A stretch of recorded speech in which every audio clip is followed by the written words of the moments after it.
Thank you very much indeed, ladies and gentlemen.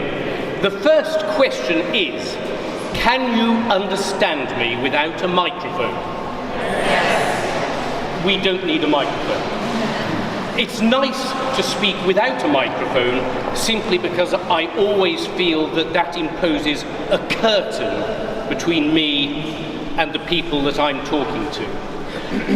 You're here to see a Celtic instrument, and I've just played a trombone. Why did I just play a trombone? Because I am a trombonist, quite obviously. That is my primary skill. I am a modern trombone player. I play orchestral, jazz, contemporary, and early music. That is how I came to be involved with the reconstruction of this instrument. This instrument is the Deskford Carnyx. We call it the Deskford Carnyx because it was discovered in the small hamlet of Deskford on the shores of the Moray Firth in northeast Scotland. It was discovered in 1816 when men were digging a field drain to drain the land. It was in a peat bog. This instrument is an ancestor of this instrument. It is of a type. This type of instrument is a lip reed instrument. Anybody who knows about wind instruments knows that reed instruments include saxophones, clarinets, oboes, bassoons. They have reeds which vibrate. This form of instrument, we use our lips to vibrate. That's how we make the sound. The trombone is one of the most archaic instruments that we still use in a modern orchestral or commercial situation. It's been almost unchanged for 500 years. It has no keys, it has no holes, it has no buttons. Fundamentally, it's a megaphone. A megaphone. It makes things louder. Rubbish goes in this end, more rubbish comes out, amplified. But all of it is basically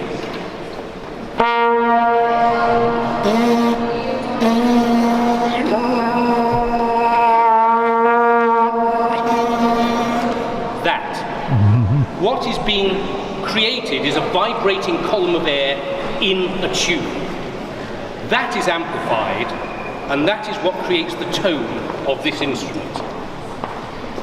Why am I telling you all this?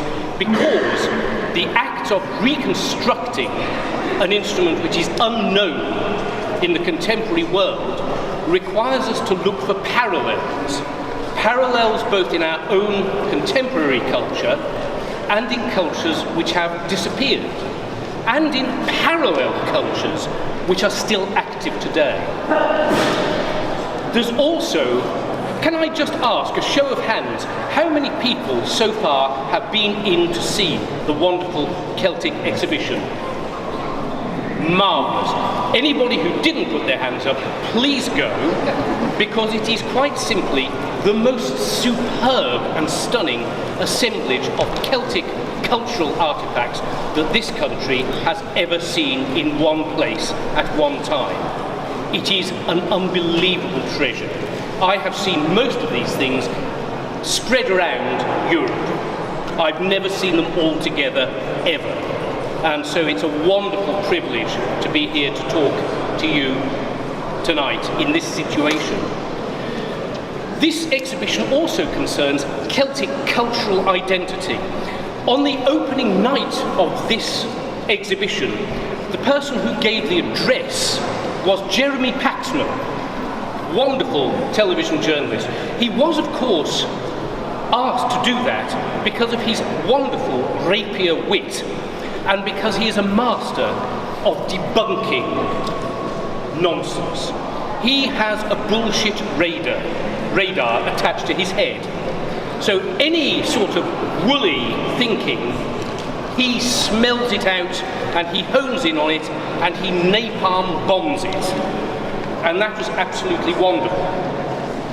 And notwithstanding the fact that many of my Irish, Scottish, Welsh friends, I was standing next to a group of Druids, as a matter of fact, at that reception, notwithstanding the fact that many of them were wilting a little under his rapier wit, nonetheless, there is undoubtedly an enormous and rich identity attached to that word Celtic, and almost everybody in this space will be aware of it and feel it and relate to it somehow. And it's alive today as it has been for 3,500 years. Before I dispense with my trombone, I want to say something about the essential nature of these instruments. I've just shown you that they vibrate air column with lips. The thing that we all have in our body that vibrates an air column is our vocal cords. My vocal cords produce the same note with the same reflex and the same air column.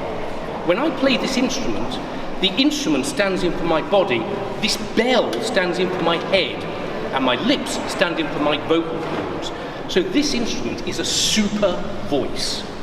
It actually makes the sound of a male human voice, but more powerfully, more penetratingly, and more trajected than a human voice can be. And that has coloured the entire history of these instruments. I would just quickly like to play for you something of a Celtic source, very, very ancient, far more ancient than this trombone, but younger than this instrument, and many thousands of years younger than the next instrument I'm going to play here. This is a chant from the earliest Christian times. It's called Benedicamus Domino.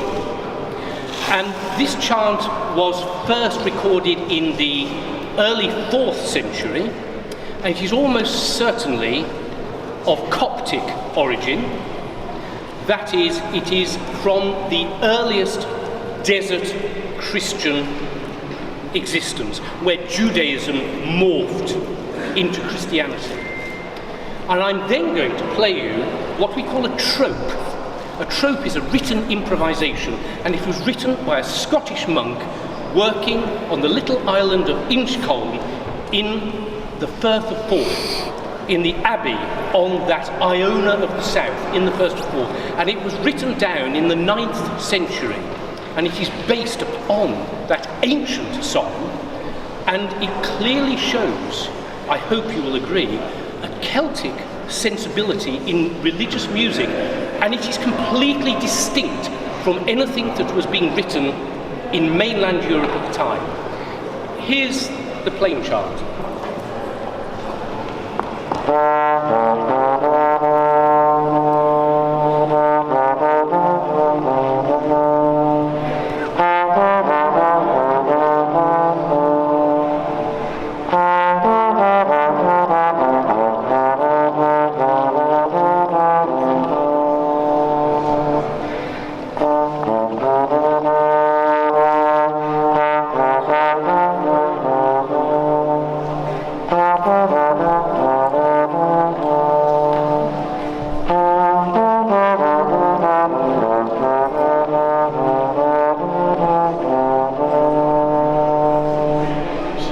trope.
As I said, the trombone is a very ancient instrument, but it's a modern instrument, and it's essentially vocal in character, but the earliest example of this family that we have is this.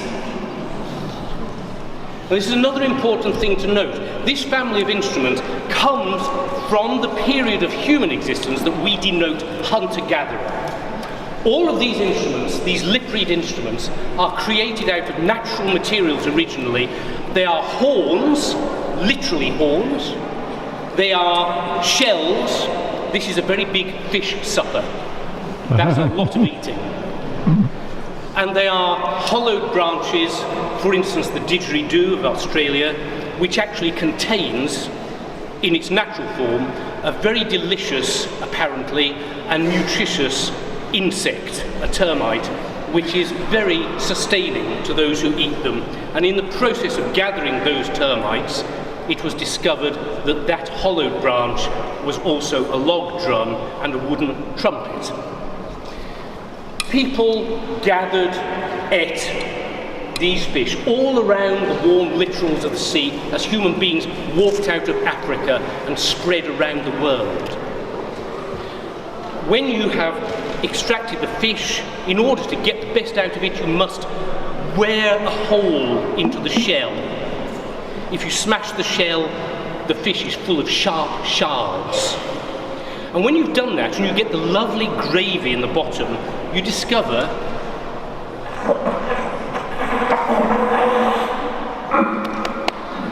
it's a megaphone. A megaphone. It makes things louder, much louder. This is a natural megaphone. It has a conchoidal shape, a conch. We've got them in our ears, our cochlea. That shape amplifies sound inside our heads. That's how we hear.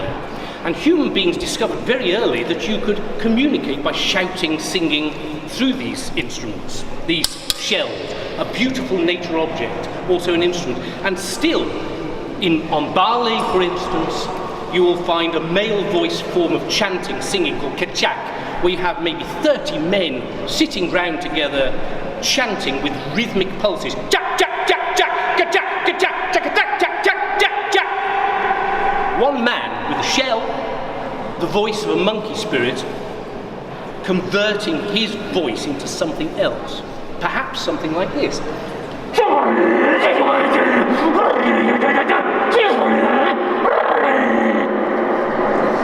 Which really doesn't sound like my voice at all. It's a natural form of voice transformation. These days we do that digitally. But you don't need a digital transformer to transform your voice. A large shell will do it for you. If, however, you buzz your lips into this in the way that I did on the trombone,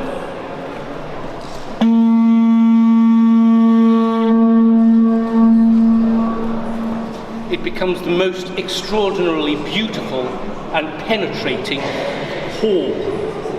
If you have ever watched a modern French horn player playing, you know that the right hand of the player is stuck into the bell. You may have wondered why. It's because it affects the tone quality and the pitch of the instrument because it changes the interior cavity of the instrument.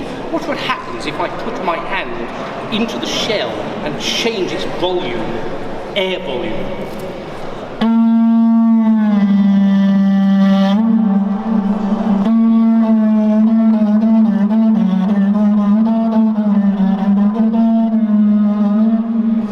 So what is simply a one-note instrument becomes a melodic instrument and has an enormous variety of tone colour to play with.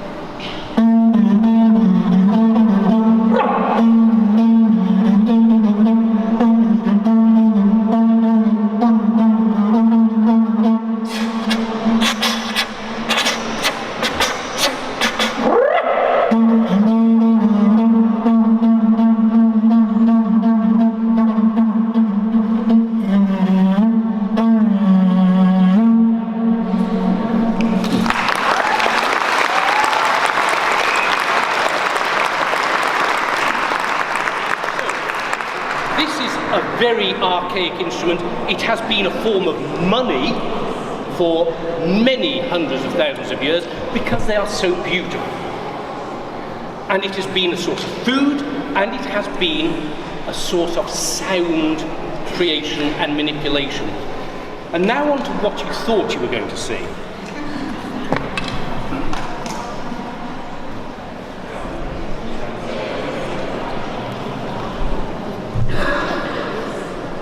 This instrument is a Carnyx. Now, we used to say it was the Carnyx because until very recently, this one and the one that is displayed in the exhibition were the only two functioning examples of the Carnyx in the modern world. It's an instrument which was depicted on stones, stone reliefs, coins throughout the Graeco-Roman world, from around about 300 BC until approximately the fall of the Roman Empire. These instruments were made by people of Celtic culture, and we must remember that Celtic culture is a pan-European phenomenon. It is not a bloodline, we now believe. This is still a contested issue, but there are many genetic types which adopted Celtic culture. But wherever that culture existed, it would appear that these great instruments were made. Quite clearly, this represents something from nature. It's an instrument with a head. It's the head of a sanglier, it's the head of a wild boar. It's the animal that Obelix loved to eat, and that was so important to all people living in the densely wooded climes of northern Europe. The wild boar was so important in so many ways. It was good to eat, it was very intelligent, very fast, very strong. The British wild boar was hunted to extinction quite a long time ago, but we know that it was distinct from the European wild boar, and we know one or two other things about it. For instance, that it could outrun a horse. For instance, that it had venomous saliva. For instance, that it could remove a man's arm with one bite. So if you were capable of bringing one of these things down, you were not only bringing in the bacon, you also proved you were quite a man, quite a warrior. They therefore became symbolic of masculine power. They were totemic. They represented the soul, the strength of people, of tribes.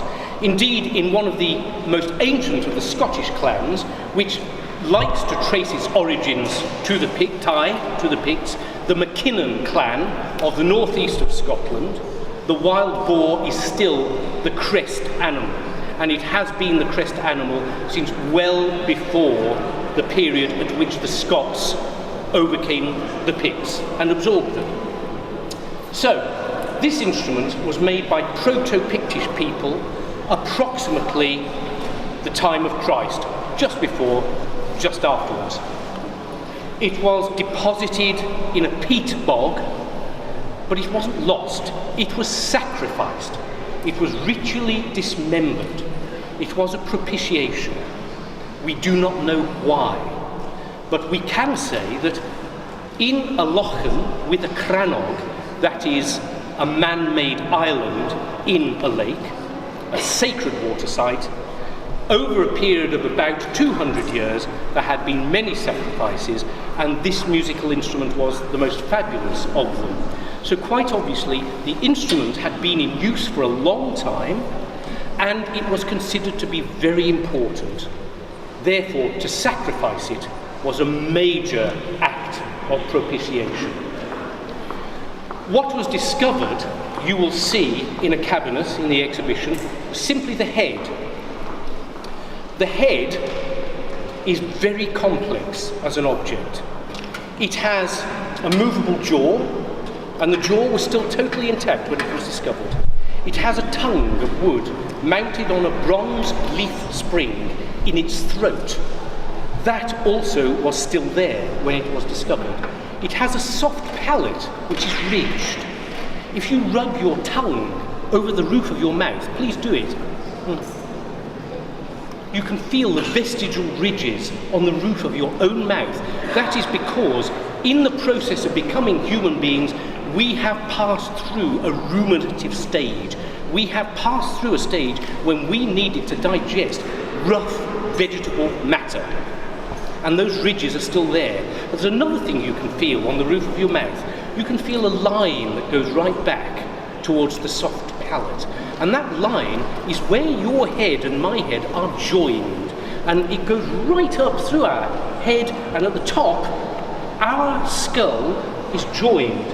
Because the mammalian skull, and particularly the great apes and us, our head must be compressed at the time of birth to get through the birth canal, the mother's pelvis. And we have fontanelles. Those fontanelles are the leaves of bone which join our skulls. And ladies and gentlemen, this animal has fontanelles. I don't know if you'd ever noticed that. It's something which has escaped many people that look at it. In fact, this head is made of sheet bronze, hammered for well over 400 hours from ingot, and it's of different grades of bronze which approximate different weights of bone in a real mammalian skull. Inside the head there's a resonating chamber above the soft palate. So it's unlike my trombone, it's unlike the shell, it's actually unlike any other lip reed instrument, and there are hundreds of them, because this instrument has a head, and this head is hot when it is played. It is radiating sound all around, not just out of its mouth. And actually we do the same. I don't need to open my mouth to project my voice, because this is vibrating, this is vibrating, this is vibrating, this is vibrating. Any actor knows how to project their voice. So this instrument is a head on a pole, and probably its first instance was a head on a pole. Maybe it was a human head on a pole, because many people of Celtic culture had a head cult. They hung skulls from the bases of their chariots. They drank wine from the skulls of their enemies, and they loved decapitation. But this head is their totemic animal. And it's definitely male, because here you see a crest. We call that hackles. You know when you say, my hackles rose? That's because we also have the vestigial hackles of our relative, the pig. Some are more related than others. And when we're scared, they rise. So this animal is either scared or angry or looking for Miss Piggy. But it is most definitely in a state of arousal. Its playing position is this. Therefore, it is the tallest instrument that any culture has produced. That instrument can carry above the heads of mounted horsemen or charioteers. And most certainly this was a military culture, a warrior culture. They didn't have standing armies, but their prized martial arts, if you like, were a fundamental part of their culture. And this instrument was present at major battles in historic times. The word Carnyx, it's very appropriate to be here, because the word Carnyx is Greek. Actually, no it isn't. It is older than Greek. It is a primordial North African, absorbed into Indo-European word, which actually has the same root as carnivore. And the most Eastern incidence of it that I have found is an instrument which has many parallels. I only discovered of its existence recently. It's in Uzbekistan, and it is called a Carnyx. What an extraordinary coincidence. There is no other word in Uzbek that has any similar root. Therefore, the likelihood of that similarity applied to a musical instrument is so vanishingly remote that one must assume a cultural connection at some point after the fall of the Roman Empire. There was a diaspora of Celtic and other Germanic peoples at the time of the Völkerwanderung, the movement of peoples across Europe. They went where they could.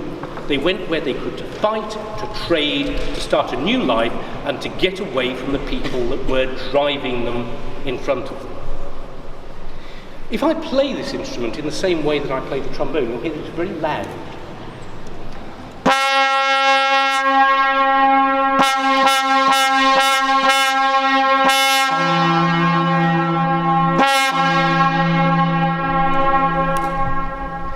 Okay, it's a very powerful instrument.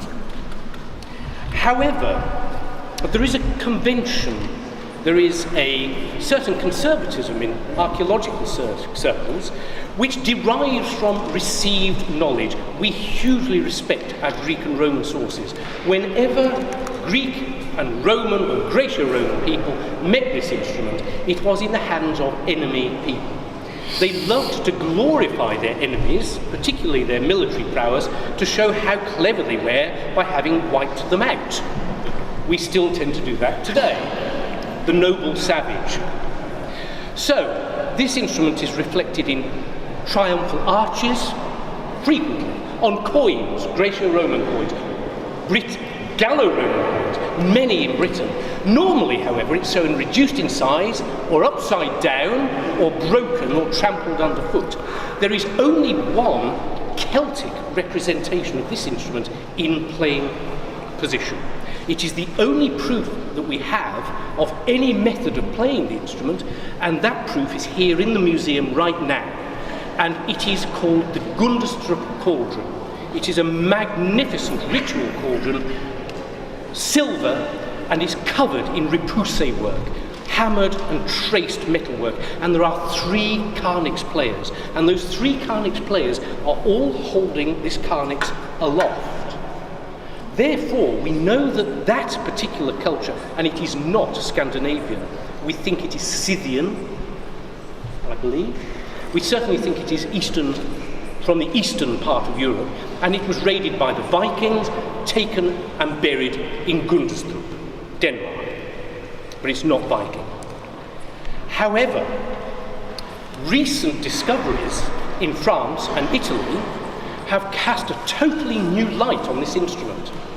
Because in Tantignac and Sanzeno, Tantignac in the Corrèze of France and Salzeno in Italy, Prealp, there have been 2 Carnyxes discovered, one of which was almost complete, and in Tantignac, 6 of them.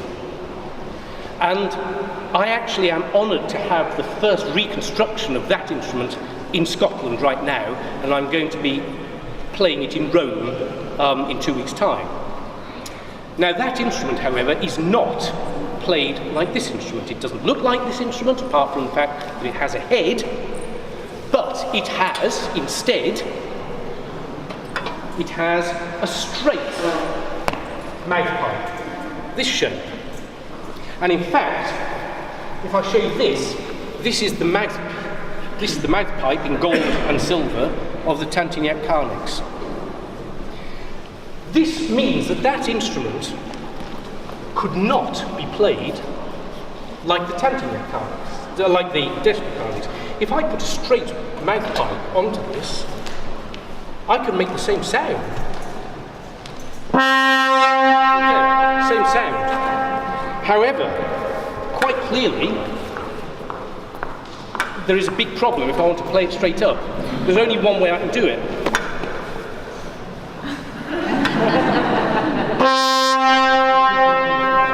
Which is not very effective for a war instrument. Yeah. What's your name? Freya. Freya, would you stand up for me? Because I really need some help. Now, I'm going to kneel down. If you come and look at the people here, turn around. Now, I'm going to put... this way. That's brilliant. Now, you put your arm up and hold Mr. Carnyx. Okay. Now, I'm going to come down behind you, and I'm going to play it.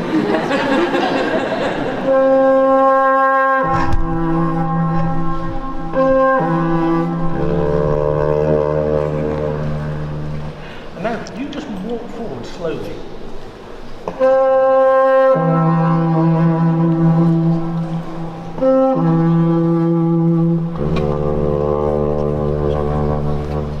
Thank you. Give her a round of applause, please. Thank you very much.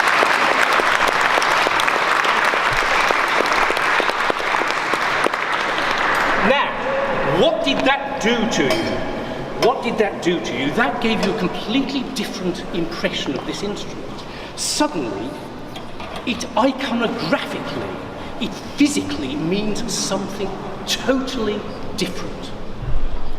I played it differently, yes, I played it gently. But I can process with it.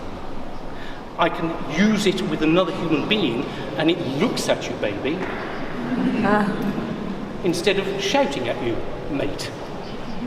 So what an instrument means in terms of its playing posture is radically different according to the playing posture and the position, especially if there is a head. I, over the years of playing this, and now it's quite a while, have come to, in myself, disbelieve the sobriquet war horn for this instrument. Most certainly it is capable of being played in a very warlike way, and I'm finally going to play it in that way as the last thing I do. But before I do that, I want to play it gently for you. I want to play it in a way, perhaps that we could imagine it being used as a ritual or sacred instrument, because actually this instrument has an enormous dynamic range. I can play it louder than a trombone, but as quiet as an alto flute. That means it can play as quiet as the quietest modern orchestral instrument and louder than the loudest modern orchestral instrument. I have a range of nearly 5 octaves on it, which puts it at a greater range than just about any modern acoustic instrument. That is enormous, and this is the truth. It is a work of acoustic genius, and it was made by woaded savages. Well, I think not. So let me play it for you in a slightly different way. This is a piece on an album. Incidentally, I don't have any of them here, but you can go on the internet and buy them from Carnyx & Co. website. There are a lot of CDs. There is music for this instrument with symphony orchestra, string quartet, jazz ensembles, percussion, electronics.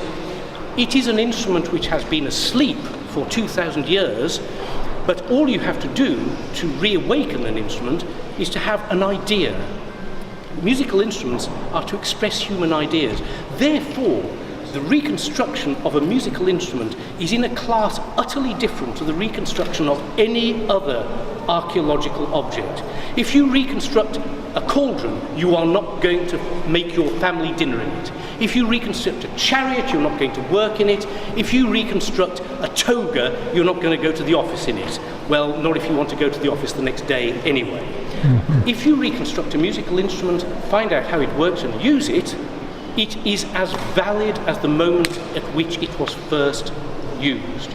Because music is timeless as well as being individual. It is a liquid commodity in time. So here's a little bit of something I wrote called The Cry of the Wolf.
Thank you very much. I'm slightly constrained by time. I don't want to eat into somebody else's time.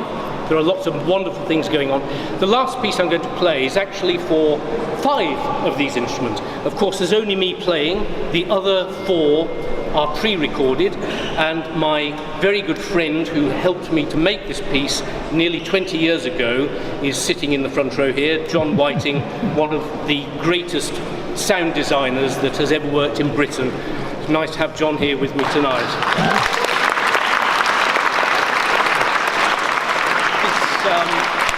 This piece was recorded near midnight in the great echoing chamber, the atrium of the National Museum of Scotland, by kind permission and bribery of the staff, and we recorded it sound on sound without any editing whatsoever. It's called The Voice of the Carnyx. It is again the title track of an album, and it's the first piece in 2,000 years written for the instrument. There are now an awful lot more. So, and my friend James is going to assist me over here.